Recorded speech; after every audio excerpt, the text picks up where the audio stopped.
Shiksha. Educación. Mapunziro. Eko. Education shifts power, but are you listening? Dear world leaders, this is the voice of the 20 million girls who may never return to school. The rule isn't a mere survival, it's a safe and healthy life. After over a year of disrupted education, our girls deserve to truly thrive. When do we refuse to stand silently on the sidelines to watch decades of progress on girls' rights and education be undone? It is time to empower. Education shifts power, but are you listening? You must prioritize investing in girls' education because failing yet again to do so is a grave injustice. A disservice not merely to a segment of the population, but to entire nations and future generations. We demand a future built by all of us, a future with an education system and curriculum that centers social and climate justice, that builds on the foundation of gender equality. Millions of voices. Our voices, asking you again and again, ¿nos están escuchando? Are you listening?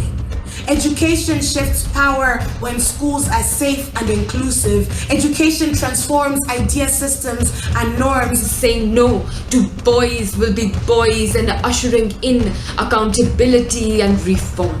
It is time to empower. Education shifts power, but are you listening? Ẹ̀kọ́ fún gbogbo ọmọbìnrin ṣe pàtàkì. We don't want any more promises. We don't want you to shift the blame. We don't want bits and pieces. We demand real change with actions and policies. Dear world leaders, we urge you to commit. Address the annual $200 billion shortfall and invest in education that shifts power. We dare you to step up and lead. We dare you to shift power through education. Are you really listening? Shiksha. Educación. Mapunziro. Eko. Education. Education. Education shifts power.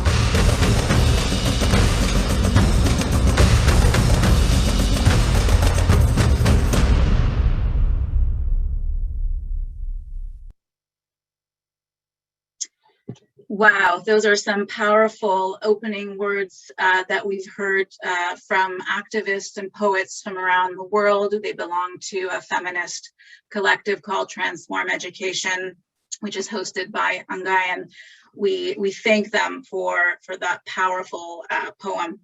And with that, I'm delighted to welcome you all to this Global Education Summit side event, where we will be delving into the concept and practice of gender transformative education and explore with our esteemed speakers how it is key to achieving a more just and inclusive world. My name is Yona Nestel. I'm the Inclusive Quality Education Lead at Plan International, and I have the pleasure of moderating today's session.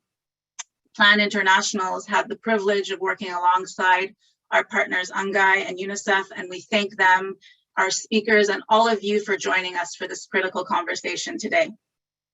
And throughout our conversation today, I want to encourage you to submit your questions in the Q&A feature, which you'll see below at the bottom of the screen.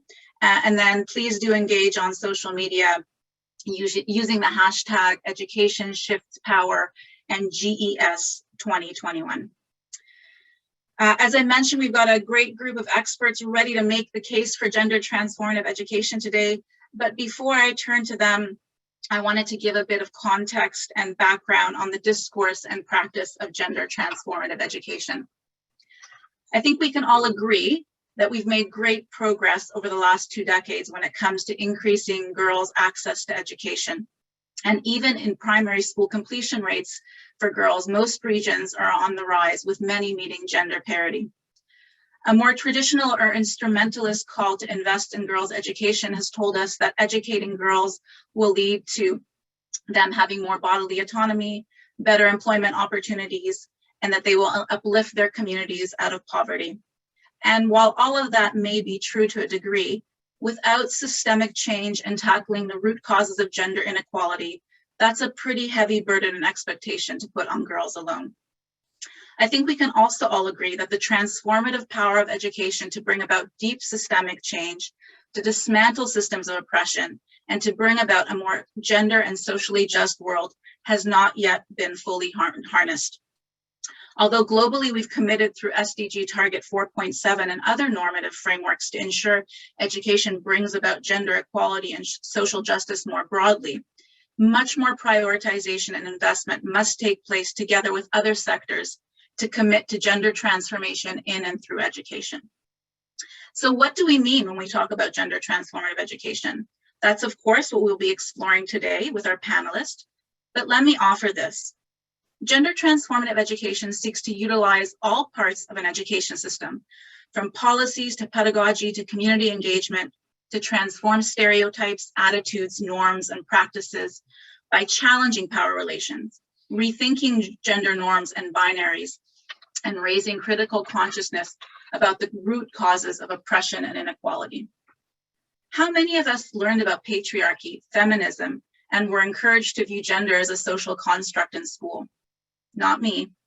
Now imagine if we did. Imagine if we were given the tools, the knowledge, and resources to challenge the status quo and encouraged to champion gender equality and justice from a young age. Imagine if every child and young person had this knowledge, and imagine what a different world we would be living in today.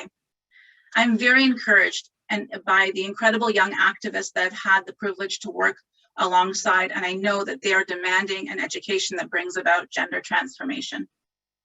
I would argue that there has been no more urgent moment than right now to harness the transformational power of education.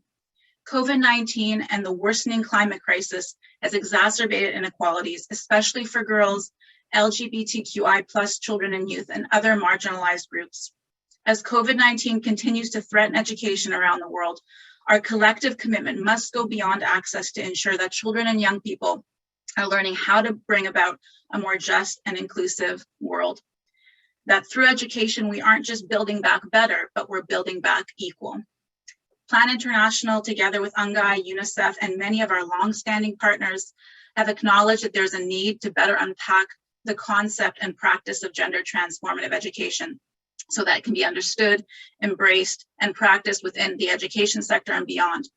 I'm very happy to share with you that together we'll be releasing a detailed brief on gender transformative education in September, which we hope will shift the discourse and practice. But we start off today with an important conversation with 5 experts and practitioners here on the margins of the Global Partnership for Education's Global Education Summit. And I really hope that the commitments by leaders at the summit will truly be rooted in a gender transformative approach, and that we as a community of feminists, educationalists, activists, and practitioners can hold leaders to account to deliver for gender equality. Now we're going to start a panel, but again, before we do, I just want to remind you to put your questions in the Q&A box, any comments as well, and we will look forward to answering them a little bit later on. Let me turn now to Dennis Glasgow. Dennis, you are the director of Aspire Youth Network in Guyana and a member of Transform Education, a coalition of young feminist activists hosted by UNGAI. And I have to tell you, Dennis, that I'm always inspired by your energy and your perspective as a young male feminist activist. So Dennis, let me ask you, through your work with youth networks in Guyana and across the globe to advocate and advance education and gender equality, why is gender transformative education important for young people and for boys and young men in particular? Thank you very much for the question and for the introduction. I believe that oftentimes when we talk about gender transformative education, we have this idea that it really just means having girls in school. And it's very important that we understand that when we're really talking about an inclusive education system, and it's not just, girls having access to school, but how can we use the education system to really transform the way we culture and we raise men and boys and ultimately our communities. I think it's important that we must reaffirm positive values on education and ensure that we have real conversations around gender equality and how gender intersects with women's access to education and other rights that continue to be impeded due to education not being easily accessible in many parts of the world. However, when we talk specifically about gender transformative education and why it's important to all youth and all young people, we must remember that every child has a right to an inclusive quality education. And by every child, we're not saying every female child only, but every boy child, all persons on the gender spectrum deserve the right to have a free and equal and inclusive education. Young people, boys especially, also inherit the society that oftentimes push negative stereotypes and negative expectations of boys as well. And gender transformative education addresses some of those issues. We tell boys that there's a need for them to provide income and to provide for families early. So a lot of the times, even boys drop out of schools and become and get into child labor and other areas that really keep them out of school as well. So it's talking about how do we keep those boys in school, and how do we have an education system that talks about feminism, one that breaks down the patriarchy, and one that encourages all young people to look at the world as just and inclusive. And we cannot have a just and inclusive world if we do not have a just and inclusive education system. So it's important for us to continue to engage men and boys and have them understand the importance of what really it means to be equal in a society, what really is gender equality, and what really is gender equity. And those conversations can only happen if our education system caters for it. Sometimes we use our norms and our values and even some cultures to redefine and rebuild the patriarchy in the next generation by telling boys they need to be in control of and they need to have power over women. Gender transformative education is that tool that gives us that understanding, that perspective of what it really means to live in a just and equal world. Finally, I believe that when we talk about the need to involve men and boys, we're not giving them a platform to say you're going to speak over women, but we're giving them a platform to learn from women. Because in many cultures, some men really just don't understand that their society, their entire culture is built on impeding the rights of women. So it's also understanding that the conversation needs to happen, and not all men are inherently bad, but we need to have those conversations, and we can do so through gender transformative education. Thank you very much. Great, thank you, Dennis. It's a really important point that you bring up, that patriarchy and gender stereotypes harm boys and men as well, and it's important for them to understand how that system oppresses them as well, in order for them to be gender equality champions. Let me now turn to Samyukta Subramanian. And you are a program lead for the early years at Pratham Education Foundation in India. Welcome. The case for gender transformative education is evident.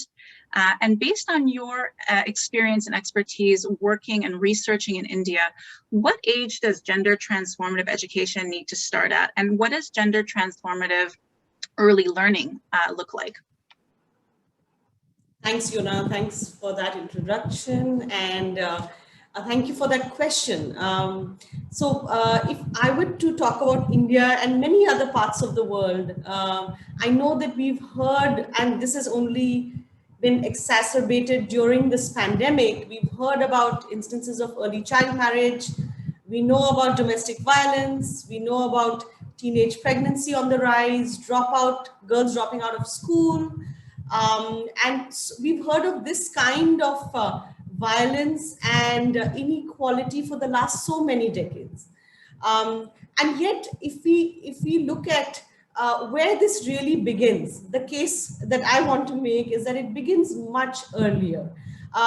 It comes to the surface a little later, when we start to deal with it and we can see it, and it really manifests itself. But the beliefs, the attitudes that drive it actually begin to form much earlier in life. So for instance, the gender identities are formed by almost age 2.5. By age 6, we have research which says that boys and girls begin to form stereotypes about each other's intelligence. And this kind of understanding, attitudes, beliefs, all of this begins to manifest in later years. And so if we want to begin with gender transformative education, I think we need to think about two things. One is begin in the early years, when it's beginning to be formed. And the other is think about the ecosystem of this child, so that education is not just about that child. It is about the adults in the ecosystem of that child who basically reinforce the perceived inequalities between men and women. And it's those adults, whether it's the teacher in the classroom or the mother at home or the community members, it's them who we need to really work with. And over and above, we need to look at everything that the child is being exposed to. So, for instance, whether it is the toys that the child plays with, where do children play? Is it, for instance, in India, when I was talking to a parent, she said, my girl needs to play at home because she's safer inside, and my boys play outside. My boys play with bats and balls, my girls play with dolls. There are certain things that girls can do, and there are certain things that boys can do. And so these are the kinds of stereotypes that we need to break and build a belief system that is equitable, both in the community and within classrooms. Whether it's about teacher training, whether it's about community engagement, or about classroom transaction. For me, gender transformative education is all about that and more. And the other point I just want to take from what Dennis said, and Yona, you said, access over the last few years has been increasing. By that, you mean that more and more girls are able to access education systems. We're hoping that, when schools reopen in India, children, especially girls, will be able to access schools. But if we really want them to go through, we want them to access higher education, we know that girls drop out midway. And so if we want that to happen, then we need to leverage this opportunity that presents itself before us. So in India, if we have about 96% children in school today in primary education, you have only about 26% in STEM education at higher levels. And what does that tell you? It tells you that children drop out, drop off. And if we want to prevent that, the fight today, I think, is about changing mindsets and beliefs, not as much about access. And there, I think gender transformative education has a huge role to play. Thank you. No, you make some amazing points, and for myself, being a mother of young children, I know how important it is to have that family school connection, and the changes that children can actually initiate themselves, bringing home new perspectives to their families. It's really powerful and a really important call to action to invest early. Thank you. Martha, let me turn to you. Martha Moezi, Executive Director of the Forum for African Women Educationalists, or FAWE. We've just heard from Samyukta about what gender transformative education might look like in the early years, particularly when embedded throughout all aspects of education. FAWE works closely with many ministries of education across Africa. And I'm wondering, from your perspective, how can the ministries of education be mobilized to be gender transformative, and what national and subnational interventions can we learn from? Yeah, thank you. Thank you, Yona, and good evening, good morning to everyone. Yeah, FAWE has been working very closely with the ministries of education, like you clearly point out. And when we talk about gender transformative education, there are varied ways of mobilizing ministries of education and different approaches that ought to be taken. And this is, I talk out of experience because we have worked with the ministries for now the last 28 years. And one of the issues is making the ministries of education officials clearly understand what gender transformative education means. Because there is this feeling like we have been in education for all this long, we have put in place everything, and therefore, what is it that is coming in place that is new from what we've been doing? So creating awareness and making them understand where we are coming from, where we are, where we want to go, and how we want to go there is very, very critical. Because we've been implementing programs like GRESS, that's the Gender Responsive Sector Planning.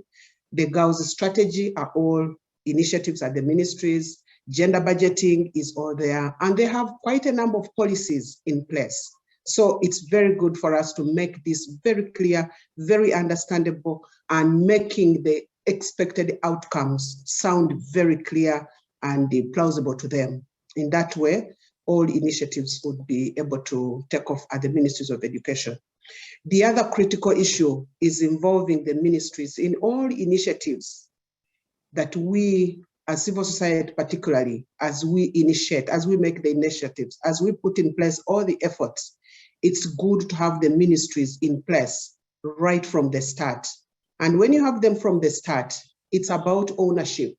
They come to appreciate all the efforts that we are putting in place. And once they appreciate and own it, then it's very possible for the success of all the initiatives that will have been put in place. The other issue is about, as we try to make the ministries understand, it is also critical that we have evidence. And the evidence we have is statistical, you know. It's about showing them what works, making them appreciate some of the initiatives that have been put in place and what the additional support or what the additional support initiative is going to contribute for the for the entire education planning processes and the implementation. So having them in the place and understanding all the initiatives right from the start is very critical. The other one is also trying to understand the priorities of the ministries. The different ministries of education have priorities, and these are set maybe for over a period of 5 or 10 years, depending on the country, but they also set up annual activities. So understanding their priorities and mainstreaming all the initiatives that are to be in place within the education calendar of the ministries is also something that needs to be thought about. Of course, all that said, it goes with the element of capacity building. Just quickly to talk about the approaches also from experience. As we mobilize the ministries of education, it is also very important that civil society organizations are also speaking the same voice, you know, holistic programming, because there is a tendency of every civil society coming up with one small thing here and then another one is with something else. So there is that lack of coordination. So the approach that needs to be used is holistic programming, but also a well-coordinated mechanism among the civil society organizations. Once the civil society are organized, then the ministry is able to take on the initiative, because as we as civil society, we complement the efforts of the ministries. We don't take over the roles of the ministries. So cohesion among civil society, speaking the same language, also contributes. But of course, there is putting all that in place. But of course, there are challenges. And some of the challenges are just systemic challenges. For instance, there's usually a belief that there's too much information that is coming in place from all angles. And the ministry usually tends to resist before they even think through of the advantages or the goodness that the initiative comes with. And the other issue is about working with an open mind, welcoming all ideas as they flow in and trying to understand, digest, and then putting them in place. So once the ministries are not open-minded, it also causes some kind of delays or slow in implementation of all the initiatives. So basically, that's what I would share now out of experience working with ministries of education over the so many years. Thank you. Thank you, Martha. I really value your perspective. I mean, as someone who also has worked closely with ministries of education, I often wonder if gender transformation in the way that we understand it to actually transform gender norms and stereotypes, if ministries of education feel like that is their responsibility through education. We know that it is, there are commitments that have been made, but I think there's a lot more work to be done to have ministries of education work together with other line ministries to really embrace that responsibility and that accountability. So thank you very much for that perspective, Martha, and would love to hear more from you later on in the segment. Madeline Kennedy McFoy, who is the coordinator in research policy and advocacy unit at Education International. Madeline, welcome. We know that teachers and teachers unions are already being or have the potential to be powerful agents of change to advance gender equality in education and beyond. What do you think, and from your experience, what will it take to support teachers and teachers unions to do this effectively? Thanks very much, Yona. Hi, everyone. Lovely to be here with you, and really interesting to be listening to everything that you've shared. And actually want to pick up, maybe starting off with Samyukta's point about the importance of all the adults that surround the child. So if you're starting at the early years and you're looking at the content of education, it's also really important what's being modeled to the child in the classroom and in the community. And that's where the potential for teachers to be change agents becomes really important, because they are, right there in the classroom and spend so many hours around children.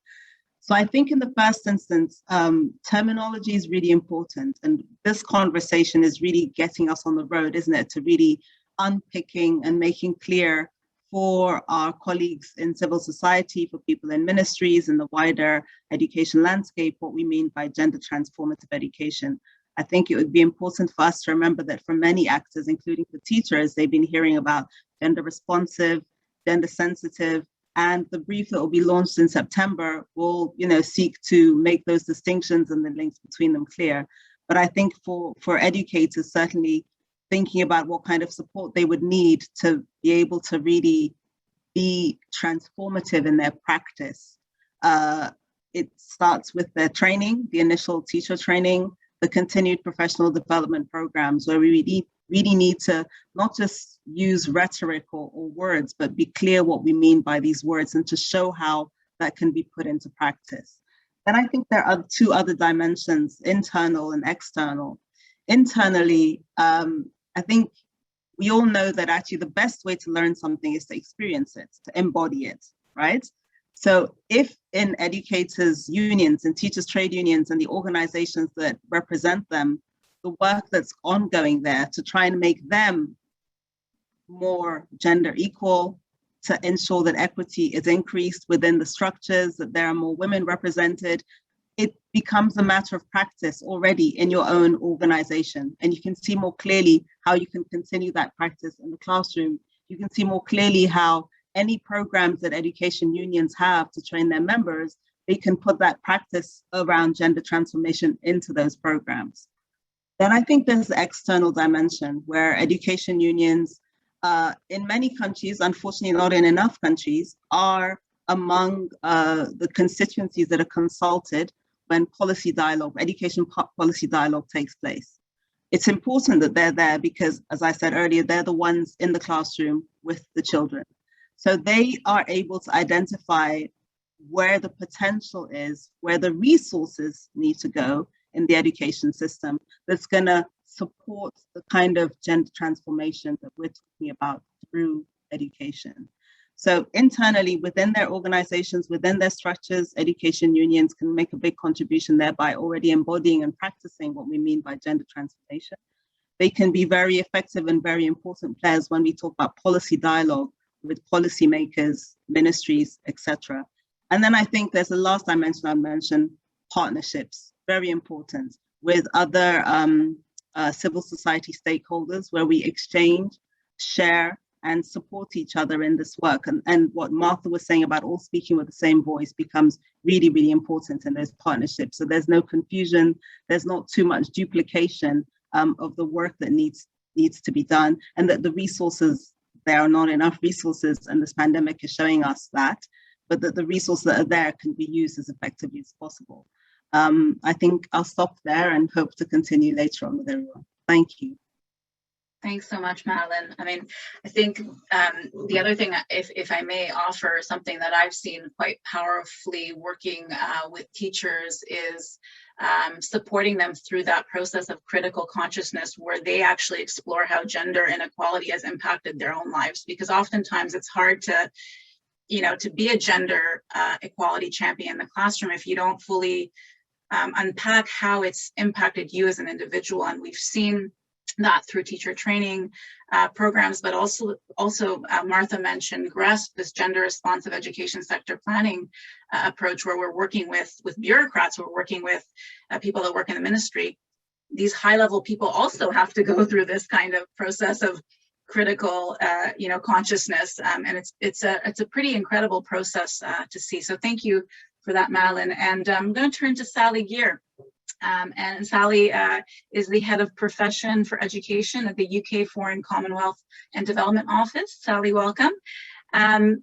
You've heard from our panelists, and I guess kind of a short question for you is, what do you think is going to be necessary to have more uptake of this approach, of this discourse around gender transformative education, particularly in this moment?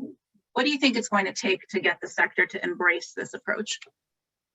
Great. So thank you so much for having me. And it was absolutely delightful to hear from colleagues who are doing probably a lot more grassroots stuff than I'm doing at the moment. So my role is at the moment, as I said, is head of profession for education in FCDO. So I work with all our education specialists across the way, but just so for 20 years though, I've worked in education and gender prior to my appointment in FCDO. Prior to that was DFID. So this has been an issue very close to my heart for many years. So I guess a few things. I think the first thing to say is why now? I mean, we haven't mentioned it, but it's obvious to say that we're in a situation whereby schools have shut for 18 months and actually are still closed in a number of countries. So Uganda, Bangladesh, India, a couple of other countries, a few other countries in Africa are still going through the impact of the pandemic, and that's had a huge impact. And we're just beginning to get really solid data now, which does show that obviously there is gender disparities, there's poverty disparities, but the most marginalized children have been the most impacted. And that's happened here in the UK where I'm based, and it's happened everywhere. So I think, obviously we now is the time, and we've got the Global Education Summit this week, and it's great to see. I mean, as I was involved in an event earlier today, and as I said before, 20 years ago, I struggled to get a half an hour, brown bag lunch on girls' education when we had an education event, and now we have whole days and things. So, we've moved on, that's great. But it's very important because there's going to be many marginalized children and girls in particular who had a very sort of remote connection with schooling in a lot of fragile contexts, and this has just pushed them away, even from contact, even from that going to school, never mind the transformation they would get in school. So I think this is the time. So why now? That's the answer. A couple of things I would like to say. I think we have to be really careful on, and Martha and others have touched on this, on making sure that we're real and practical about how we talk about things. So, I think gender transformation for some people means something completely different than what we're talking about in this group of, really committed people.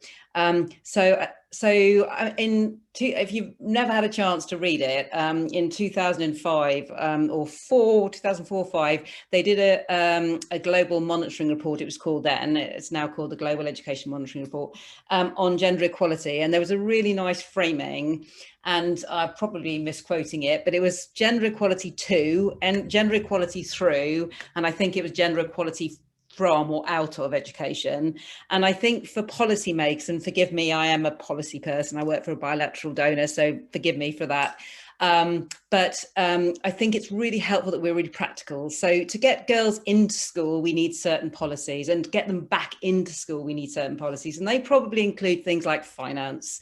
They include things like outreach. They include things like, making sure we have toilets, particularly for adolescent girls. We have all of that health stuff sorted, so we can actually get girls back into school.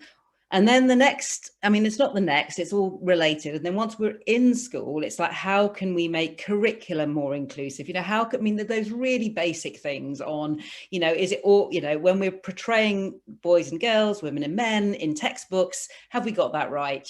Have we got the balance right in terms of female and male teachers? All of these things are really important about the experience in school. And can I just say in this, but we haven't got that right yet in the UK, and we're a very high income country. And Probably not in the States either, I have to say. So I think, you know, we're really, you know, we've got a big challenge here to get that piece right in schools, because teachers are overworked. They're being pushed through a very learning focused agenda. So what I think is really important to get this agenda going is, and Martha said it, work with where people are, work with their priorities, you know, don't start up here that we're going to transform everything in schools, but really those little nudges, I think, can make a huge amount of difference. And then out of school, we have to work with partners, and everyone else has spoken about this. You know, education cannot solve gender inequality on its own. It's a hugely important thing to contribute, but we need, you know, we've got huge examples where in countries we have highly educated women who can't get jobs because of the gender division of labour in their countries, or because of, right, so I think that's where the activism that's here, that's across the piece, is so important, because it's not just about schools. So I mean, this is a hugely important agenda, and I think my view is absolutely now, after, you know, we're living through this situation, unprecedented globally. 18 months worth of schooling has been lost, you know, and that's been tough enough in high income countries, but you look at what's happening in countries where a lot of girls had hardly any contact with school anyway. So now is absolutely the time for this agenda, but let's make it practical. Let's be really specific about all those stages through education, so it's meaningful, and then partner people on that, I guess, is where I'm coming from on this. But I mean, it's just so inspiring to be with such a great bunch of panelists. So I'll shut up there and I'll come back in for the next bit of the conversation. I hope that's helpful. Thank you, Sally. No, I think you're reminding us that for many, gender transformative education is conceptual, and we really need to kind of bring it down to practice. Like, what does it mean? What does gender transformative education mean in the classroom, to a teacher, in the curriculum, in classroom management, and all the little bit pieces, the inputs that are necessary in an education system. So thank you for reminding us of that. Great. Okay, so we're moving on kind of the next segment here, and you know, we've heard great perspectives from all of our panelists, and I just wanted to invite the panelists, maybe in just a minute or so, if you could share with us, you know, something that stood out that you heard from another panelist, and how you think you're going to be taking what you've heard today and some of your thinking around gender transformative education forward in your own work. So Dennis, can we start with you, please?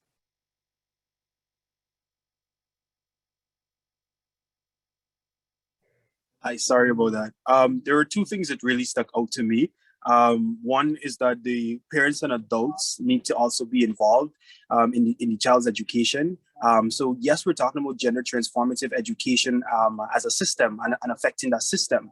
But we often empower young people in schools, then send them back into environments that strip them of that power. We send them back into cultures that are very restrictive. So yes, we give them that education, but oftentimes we send them back into communities and into families that don't quite understand where they're coming from. So I really like the point that underscore the importance of involving the adults that are around these children. The second thing that I found that really stood out to me was that education alone cannot solve gender equality on its own, and that's a conversation that we really need to have and understand how intersectional, how multidimensional gender equality really is. And the activism for education, yes, it's very important, yes, it's very strong, but we also have to understand where education and where gender equality also intersects with other injustices, with other issues that continue to affect women and girls' access to education, and even men and boys' involvement in an education system that you know, teaches them more about the patriarchy, deconstructing the patriarchy, and getting more involved as feminist allies or as feminists in various roles. So those are the two things that really stood out to me this morning. Or this evening. Great, thanks, Dennis. Samyukta, how about you? What stood out to you? Actually, yes, lots of things, but I think, you know, two things that I just want to highlight. I think this conversation around gender transformative education is actually for and with all genders, girls, boys, all genders. And the second part, I think, that I heard from everyone was one is we have experienced it, let us experience it. If it's in the unconscious, bring it up to your consciousness, so that you can actually then respond to what is actually required. This thing about working with people where they are beginning and trying to appreciate their priorities, and the other thing that came up around internal and external experiencing of it, all of that I think just points out to me that we need, I mean, there is the concept, and then there is the practicality of it all. And the practical reality is that all our realities are different. So, and yet we need to appreciate what needs to be done, how it needs to be done. It could be different in your context. It could be, the starting point could be different in my context. So these are the two things. And the third thing is that one of the things that I take back from here is that, when one is trying to create, when one is trying to bring about a sort of change, when one of the panelists brought this up about stories and content and textbooks, I think that gender lens, we often think that people need to wear a gender lens to look at content. But sometimes co-creating that lens itself, could take us all a long way. So when we talk about partnerships and collaborations and working together, I think it is co-creating and appreciating what we need to do and then actually doing it. Great point. No, and I think the co-creating with children and young people is also critical as well, because I mean, just working with transformative education very closely over the last 12 months, myself as someone who's had experience in the sector for 20 years, my perspective has completely changed, and I'm so grateful to them. So I think co-creating together with young people and children is critical. Martha, let me turn to you. What were some of your takeaways from the panel so far? Yeah, thank you. Thank you again, Yona. I take away quite a number of issues, but I will just point out maybe to one or two. The first one, when we talk about gender, I think it's very good for us to know that all the things that we say, they will either impact on the boys or impact on girls, impact on women or the men. And what I take is starting creating awareness and consciousness right from the tender age is very key. There's no question about that.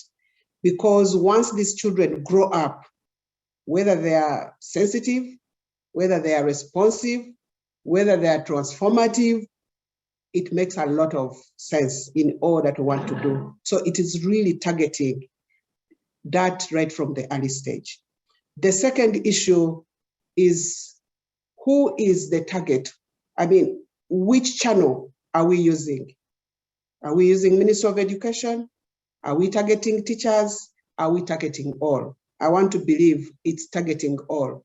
There is no single avenue that will cause gender transformative education. The teachers play a role, the ministries of education play a role, the policymakers play a role. So it's about conceptualizing the whole issue and bringing everybody that matters on board. Yeah, thank you.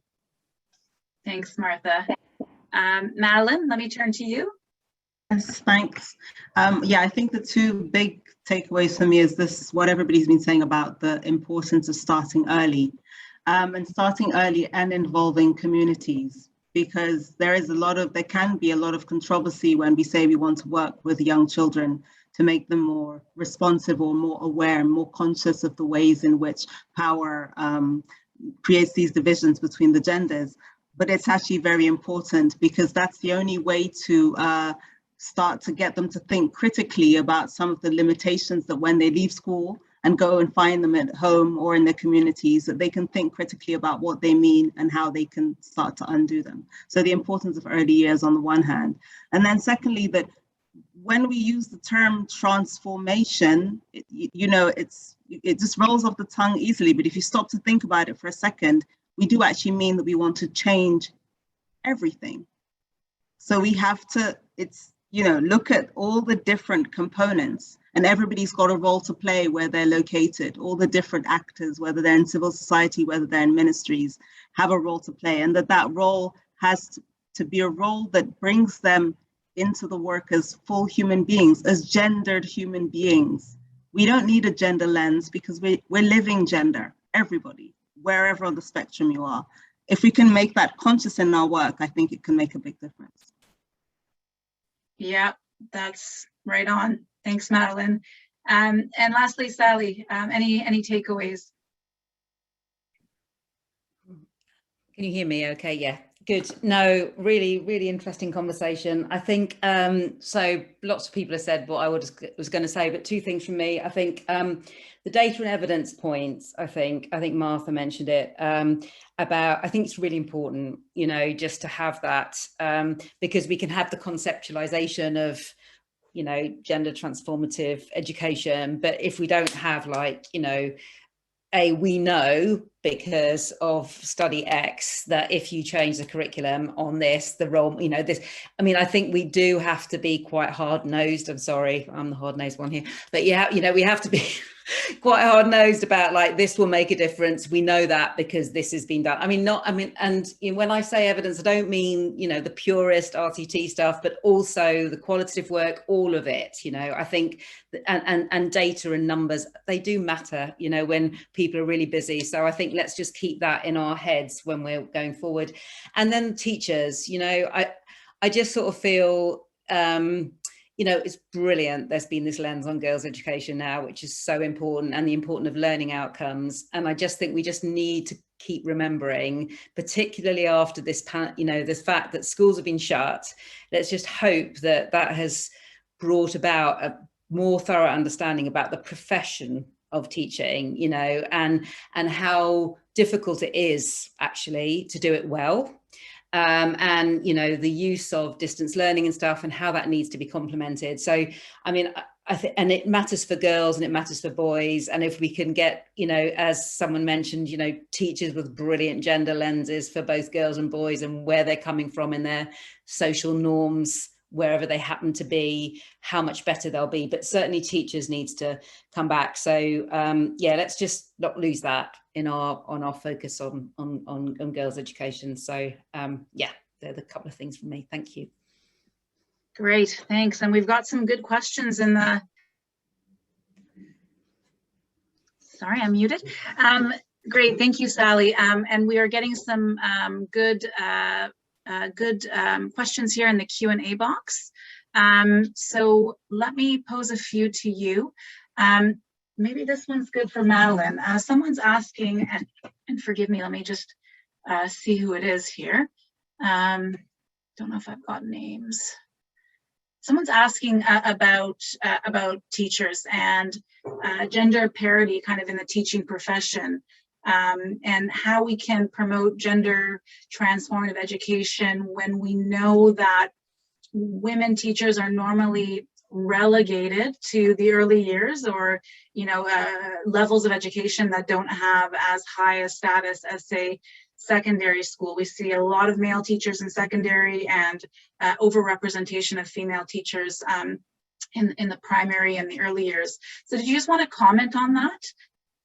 Yeah, absolutely. I noticed that question as well, and it's a fundamental question. Depending on the region you'll go, you'll find higher or lower numbers of women in secondary education and higher up.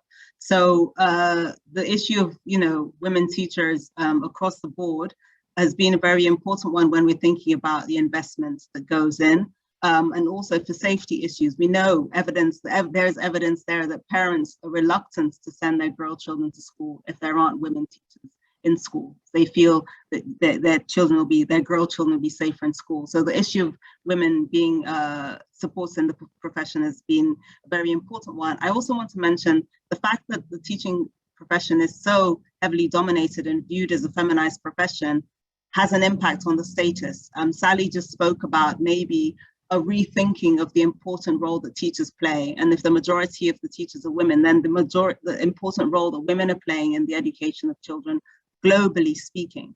We need to think about that issue of status, which is linked to working conditions, pay, et cetera, issues that education unions work on. But I very much take the point that we can't be talking about gender transformation in education and not make sure that all the genders are represented in the profession. Great, thanks. Let me pull another question here, and this might be a good one for you, Dennis. Someone's asking here, what about sex education in schools? I know that there's a lot of side events during this week on comprehensive sexuality education. This colleague is saying that it's important to generate inclusive education that obliges sex education, but there's a lot of barriers.